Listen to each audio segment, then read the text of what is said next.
if children and adults are shown a series of processes, then they can adapt and adopt them to make other things. Well, now I'm going to show you how to make a paper house out of a single sheet of A4 paper. And when I'd made the paper box, we used a former, we used the paper clips, the scissors and the ruler. This time it's slightly different, because this time you can give the children, young children, you can give them a template, and this has been photocopied, and as you can see it has nearly the same kind of idea, and yet again you would fold it in half and you would make a hard fold using a ruler. Very important in structures to do that, but this time you'll see, even like that, it's starting to look like the cross section of a house. This time the folds aren't in equal spacing to have the proportions of the house, and this time you are following what is being photocopied onto the sheet. And again you make a hard fold using the ruler. A lot of this is about following instructions, watching, retentive memory. So there you go, and you can see pretty much straight away that is like the cross section of a house. And again, we need to make a fold that is a third of the distance. So what you do is you place the former on top,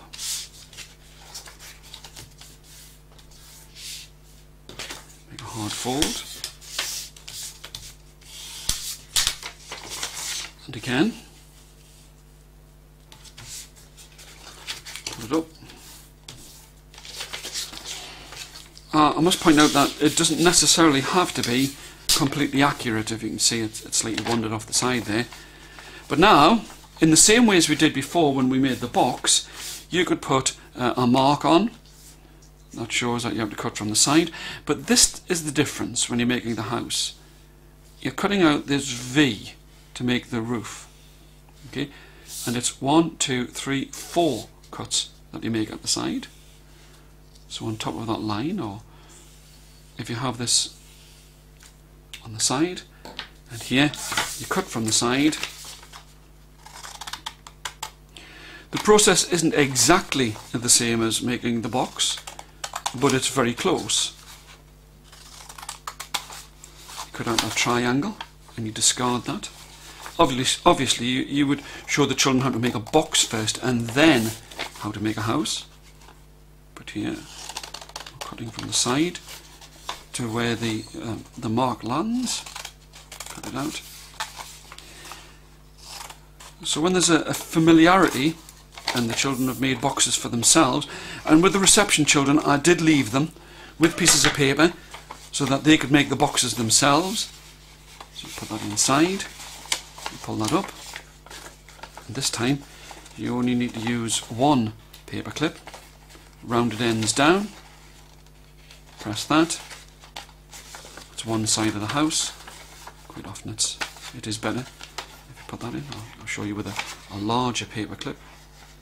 Just slips in. And if children have the chance to experiment with these, and there you've got the shape